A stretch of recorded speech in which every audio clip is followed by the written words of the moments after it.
Hi guys, welcome back to this channel.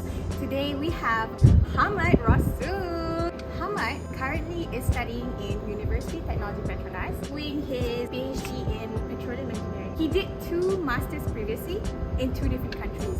So can you tell us a little bit about that, Hammad? It's kind of very awkward when somebody is talking about you and you just have to pretend that you're not listening. I have 2 masters from 2 different countries, and currently I'm doing my PhD in Petroleum Geosciences. So basically this is my department as well. Both of my masters are in Petroleum Engineering. You see why today's topic is specific for him, because you can see he's very strong in his academics.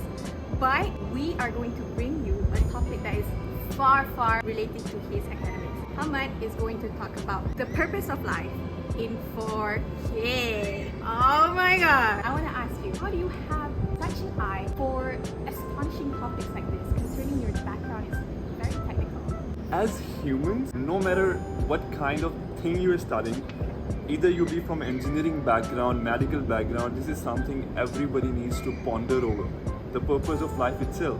So it doesn't mean if you belong to a technical background, you're not supposed to think about philosophical things going on in your life. Everyone needs to do it. That is one thing that makes us humans. Okay, so I think you should think of it as well. I do, but not up to a very high level. Like, okay, I'm doing engineering now. Yeah. So I guess that's my purpose. I'm meant to be an engineer. Can you define life? For me, if I have to define anything, I cannot define it right away because that puts a lot of pressure. So for me, if I have to define something, I will look for the opposite word for it. So the opposite of life is death, right? So death is just the end of a temporary stage, right? The opposite life would be a birth or existence of something, right? More about the biological phenomena. So for me, this is like one thing as well. I do not define things directly. I try to find the opposite word as well. For example, in my life as well, if I have to choose something, I won't think of like, what will I get if I do this? I will think of what will I not get if I don't go for this. This kind of helps me more in taking a decision though. Yes. Yeah, right? Okay. But coming back to the question of life, I know you didn't want a literal definition, you want some philosophical stuff behind it, right? Okay. So thanks to all the philosophers that came way before us and they tried to define life for us, like ancient Greeks, Socrates and everyone, right? So we have got scrapes in nearly all fields of life. Someone were like have faith, some were atheists, someone follow nature, someone follow knowledge, someone had an existential crisis. So what I do to define my life, I have picked up my favorite philosophy in almost all aspects of knowledge, right? So the first philosophy that I go with is theism.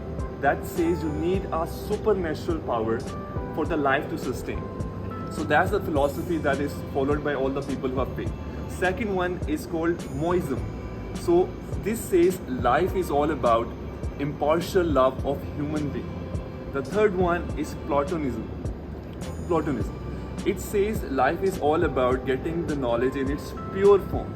And the last one that I live by is existentialism.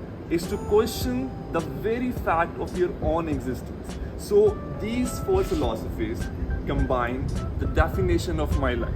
I know there are like thousands of philosophies, but I live by these 4 philosophies. Love humanity, get the knowledge, and question everything in your life, and have faith. Oh my gosh, this is so much already to cram. I didn't want to sound like too academic. I want to keep it like very casual, but like you can't live without philosophy. Philosophy is very important in your life, right? You see, that's the thing about him. You managed to take something very academical, very technical. So how did you become so interested in this philosophical things? You don't have to incline yourself toward anything or force yourself to like anything. This kind of stuff about life, about humans, about your own existence should come naturally to you. Like as humans, we are called Ashraful Makhluqat. Do you know this term? It means we have been created the best of all creations. And it's kind of like imperative that we should think, what is the purpose of our existence? Why are we created? If we say the only thing that is making us give life is the fact that we are breathing, no, animals are breathing as well. Plants breathe as well. But what is it that makes us different? is their ability to question everything. And trust me, if you don't question everything, there is no difference between you and that tree standing over there. Because that tree is not gonna question anything. That tree won't question anything. Okay, Hammad, okay. I want to ask, how old are you now? I am 26 years old. Okay, 26. So, at what age did you actually have this realization of questioning your purpose? Is it too late or is it too early? What can the audience know about this? I've always questioned something at some part of my life. When I was a kid, I obviously questioned about like my parents. Like, what if I got birth in a different family? How the life would have been like?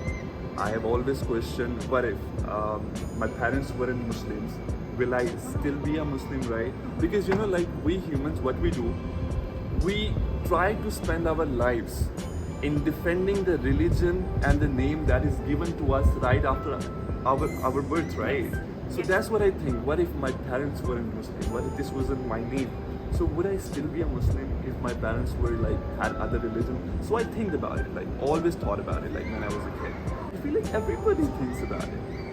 I think you got that a little bit too early. I think I don't know. I would give it as a gift because some people, even up to their 30s or their mid-20s, they still haven't found what they want to do exactly in life. For example, some people, they struggle after secondary school. They go into university. Even in that simple sense, some people don't find what they want to take in university. That's true, Okay? that's true. Okay, let me stop you there. It's not about I knew what I wanted to do in my life. Doing what you want to do with your career and knowing what you want to do with yourself as a human are two different things. All other people, I was still confused what I had to do with my career and everything, right? To be honest, even when I was a kid, I always wanted to be an actor. I have done theater, a lot of commercial theater and everything. Wow. I wanted to pursue my master's in performing arts, right? Oh, wow. But let's talk about Asian parents. So for them, it's not a profession, right? You have to have something, and this is just a hobby for them. So I played safe. I did engineering. I kept on doing it because for me it was an easy way out. And now at this very moment, the thing that is very closest to acting that I find is teaching. Oh my God. So that's why I want to be an academic. I want to be a teacher, not just because of this fact, but everyone in my family, including my grandparents, my mother, my aunt, all of them are teachers. So I feel this is something I really belong to right now. Oh my gosh, I think I feel overwhelming when you say that. I think if you were my teacher, I would love your classes.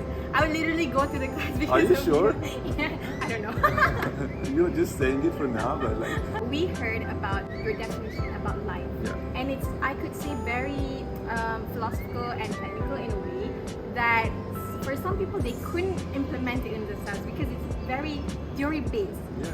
So our generation now is at generation Gen Z, right? Gen Z. Yeah. To them, how they perceive life might be different to how different generations perceive it. For example, you might be I'm a millennial, right? That makes me millennial, yeah. you're a Gen A. There is no Gen A, Sophia. You can't just make up generations, right? No, you're so old. Oh my god. Oh my god. I don't want to say. So, I consider you not a Gen Z. You know. I'm not Gen Z. Yeah, you're No, not You Gen don't Z. have to consider it. I know. Okay, yeah. I'm old. So the way you define life would be different to how Generation Z would define life. So how do you think the definition of life would be for Gen Z? I have known a lot of Gen Z people, right? I have hanged out with them for a week or two, so I kind of know their perspective about their life is very different from the older generations, even from our boomers and baby boomers itself, right? Yeah. So this current generation is more cognizant of themselves, right? They have a lot of insecurities, but at the same time, they are very opinionated. Yeah. They have very strong opinions about Very life. self-expressive. And also one thing that makes us different is they are really cognizant of their mental health. If you take the older generations, they didn't even know the concept of mental health, right? Yes. But this generation is very much aware of that. They feel like it's a thing and they need to worry about it. I think it's because of the vibe, the hype.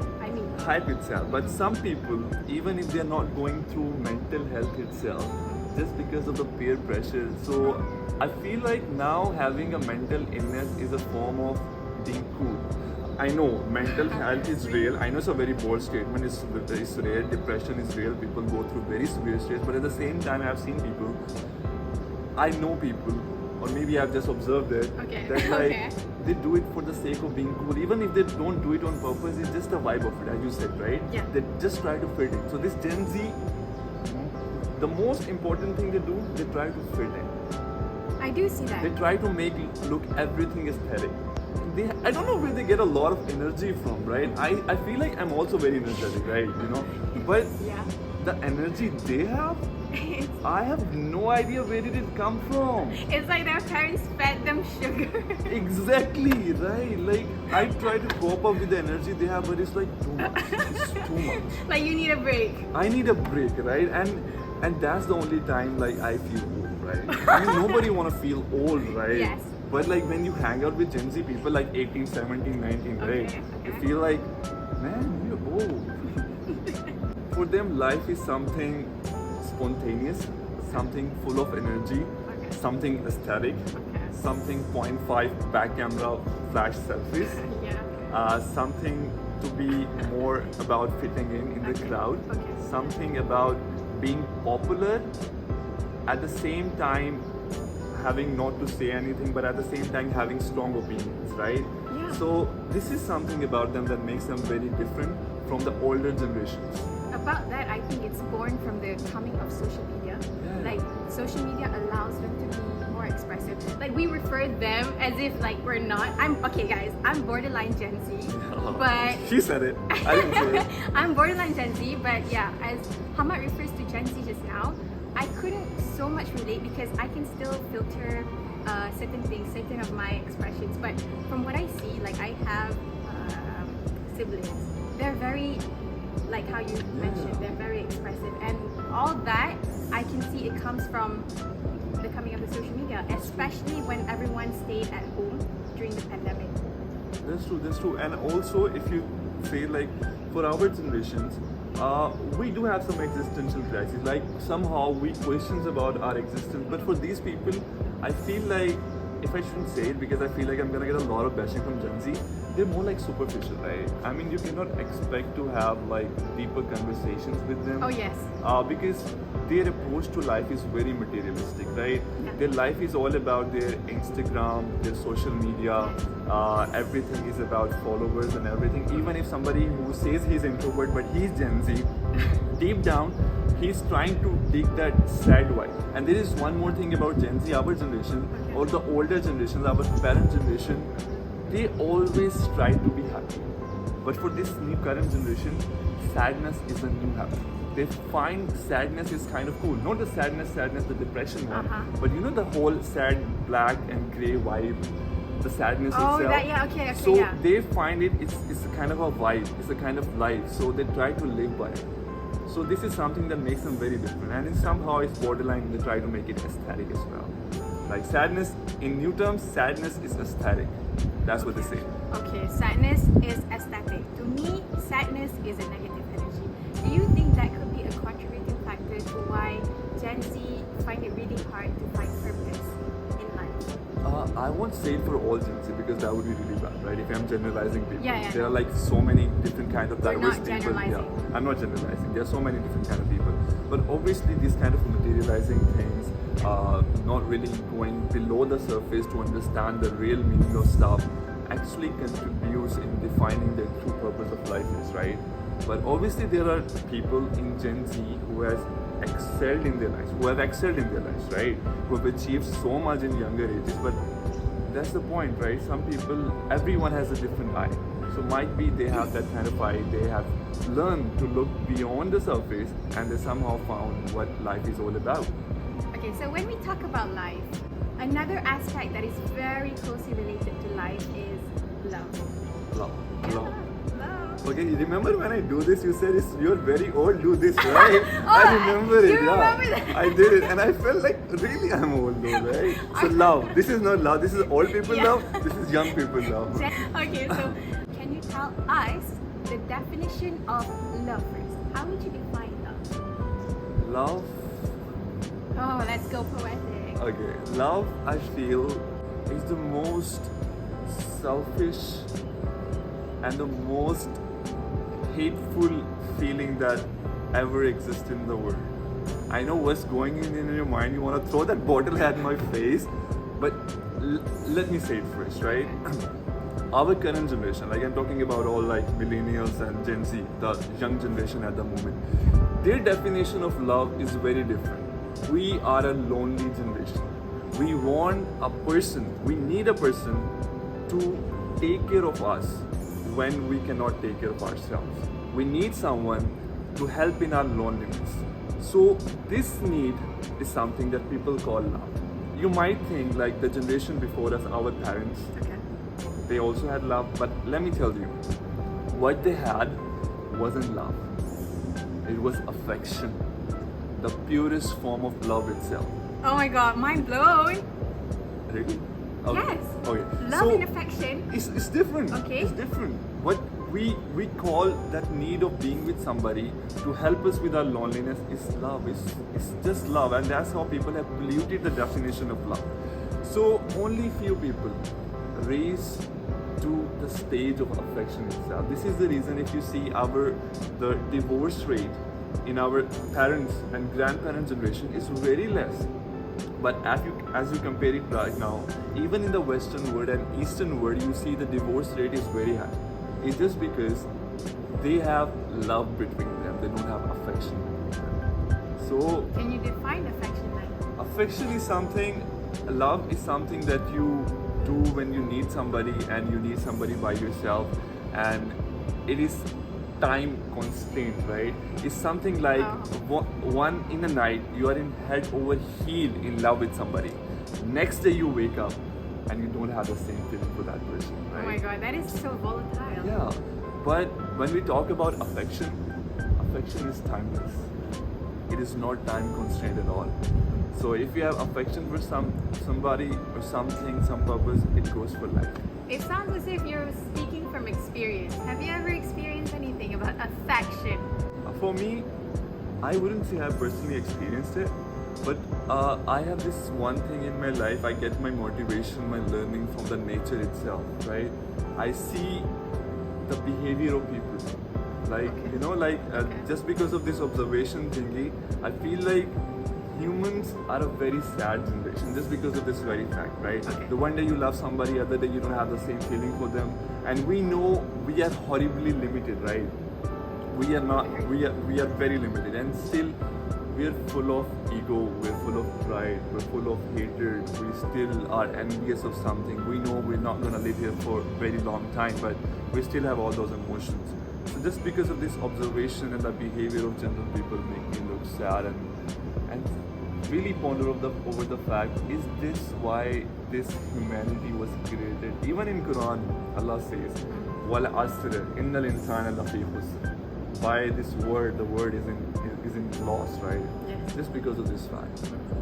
The reason, the philosophical concept that I told you about, Moism, right? It says life is all about the impartial love towards all human beings. Impartial love to human beings? Yeah. What do you mean? I mean, like the day you will learn to love people regardless of their color, culture, the country they came from, and their religion, and only then you will be able to make this world a better place, a wholesome place to live in. Loving people without boundaries. That's true, Right. definitely. Let's ask you, growing up, what did you ever want to do with your life as a kid? Okay, that is actually very interesting because you know the city that I came from is called Multan, the city of saints, right? Okay. So growing up, my father wanted me to be a waliullah. Waliullah, you know what is waliullah? Yeah, waliullah. Waliullah is somebody who has devoted his life to Allah Almighty, to religion and everything. Yes. But when I grew up as a kid, like you know, as every kid, I wanted to be like every character that I watched in a movie. So for example, if I watched a doctor in a movie, I would like to be a doctor. If I watched a magician, I would like to be a magician. Yeah, I think But everyone. but like then I finally grew out of this phase. Okay. That the one thing that like when I was in my teens, I always wanted to be an actor. I've done commercial theater, professional theater back in my country, But the thing was, I wanted to do my master's in performing arts. But Uh-huh. you know, when I talked to this about to my parents, and they were like, okay, this is okay as a hobby. I mean, like, that's what every Asian parent would say, right? Typical. Yeah. So obviously, then I just went with the flow. I opted engineering. I just went on with the flow itself. So, but at the still very point, acting is still in my heart. But So- right now, I still have to opt in career, right? So the closest thing that I found that is closest to acting, you know what it is? It is teaching. It's So I good. feel like our teacher is just like an actor itself. Because in my family, including my parents, my grandparents, my uncles, everyone is a teacher. So I think it comes naturally to me. So that's how I'm like kind of like paving my way. Okay. So you're actually doing what you wanted to do initially, and is your parents okay with it? They love it. Like, yeah, because they're also teachers, right? Alright, yeah. So I want to be a teacher as well, academic. So yeah, everyone is happy. It's a win-win for me as well as for my parents as well. I love that. I love that. Hammad, being the you are now, knowing that you have the qualities, how do you think you are going to save the world? How can we save the world? Okay, that is a very intriguing question because like I feel like everyone has this uncaped hero inside them, right? Yes. A hero that doesn't have a cape. And we all want to save the world in our own terms, right? So I feel like at the very level, I know the word is the sad and depressing face and everything. At the very level, how can you save the world is like no matter you're a chemical engineer, right? Yeah. So by excelling in your field, like doing whatever you can, getting to the epitome of success, Yes. you can change the world by influencing others, by changing one person at a time. One person at a time, and more people create a whole That's generation. true, yeah. Okay, Hammad, to become who you are now, where did it stem from, and who did you admire the most? To be who I am today is actually the amalgam of all bad decisions, of all wrong stuff, of all mistakes, of all cringy things that I've done and I've said in my life. You know, like we humans say that like if we do something like cringy, we ask Allah give us power, we want to go back in time and we want to redo it. Oh yes, please, yes. But the thing is, all of those experiences that we say are bad experience are actually good experience because they kind of help us in becoming what we are today. And no experience is a bad experience, right? No Yeah, you experience, could yeah, say, no you could say. experience. Like no experience is bad experience. Every experience is a good experience. If you see on another aspect, Yeah. like it gives you, after reflecting, upon reflecting and reflecting, yes, even bad experience are good experience. But coming back to your question, the person that actually helped me become what I am today, the person I really admire the most, is actually my 8th grade English teacher. White? I mean, yeah, like Eighth grade? if I think about it, I cannot pinpoint at any particular event that he's actually inspired me to do something, right?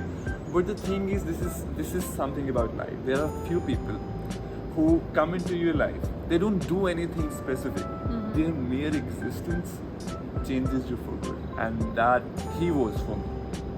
Okay, so obviously we know very little about this teacher of yours.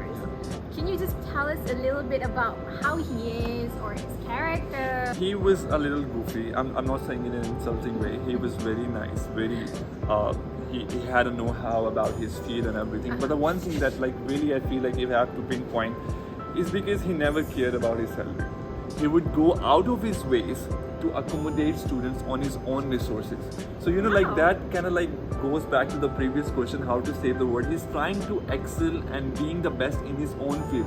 So that was his own way to save the world. So I feel like that was something that really, you know, made me look at him differently and changed my mind to be a different person. And in 8th grade, you could see that coming from him. You could Yeah. understand that he actually went out of his way to help your class. It was very evident. And I'm not really sure everybody realized it, but I kind of thought about it. Like, why would he do it?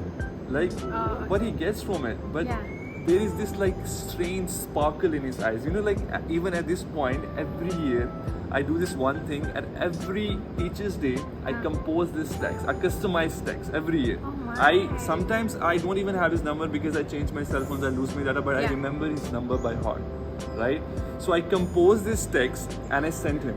And every year he would put a status right away. So this is why I teach.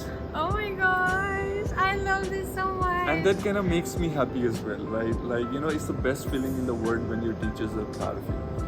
Yeah, actually, I can relate to that. You talked about doing some videos that are cringy. So I want to ask you, what would you like to do if people didn't find you silly, if people didn't judge you? Sophia, if you still haven't noticed, I still have done everything, right? Regardless of the people. You know, how I think is people are still gonna judge you anyway. Even if you do something very right, you go in the woods just devoting your life to religion, Allah, whatever religion you're following, people would be like, oh my god, he's not like doing anything for his life, for his family. If you're doing something for life, people are gonna say he's not doing something for his religion. People are never gonna be satisfied. No.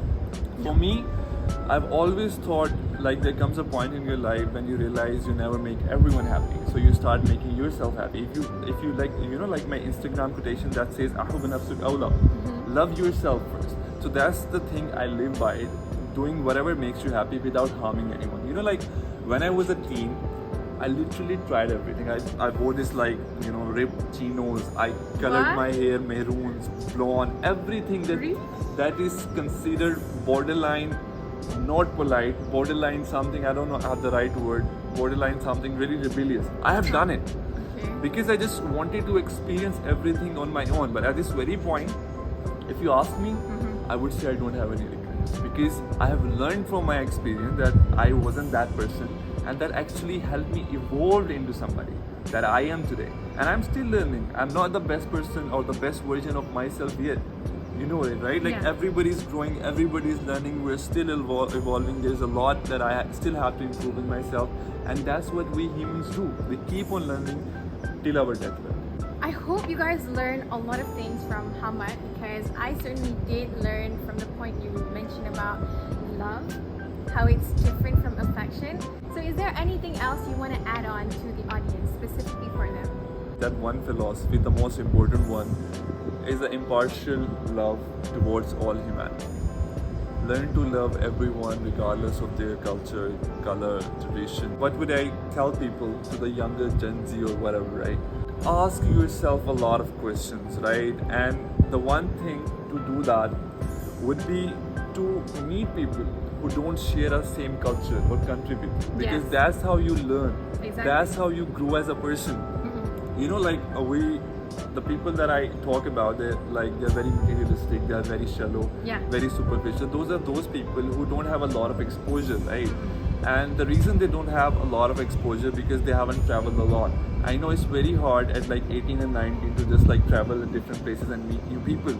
So the easiest way would be to read books. You can have like the mentality and ideas of different authors you haven't even met by just reading their words out. And if you still don't want to do that, meet people who don't share the same comfort zone as you do. So meet people regardless of their color, their like country and everything. You know, like my whole cycle, my whole philosophy just connects to that moism, the impartial love towards human being, right? So know them, try to learn their stories, know their stories. Trust me, that's how you grow as a person. That's how you evolve as a human. That's how you learn, and that's how you become the best version of yourself. You know what? We'll keep it at that. So thank you guys for watching. Thank you, Hammad, for being here. Thank you for having me. I loved having this conversation with you. Thank you so much. There you go, guys. Hammad Rasool. I learned this from some of my Gen Z friends. They do it. I don't know what that means though. No, it's just a cute thing. Guys shouldn't do it. Can we go to the other side? We should see if it's working though. Yeah. Oh, thank God.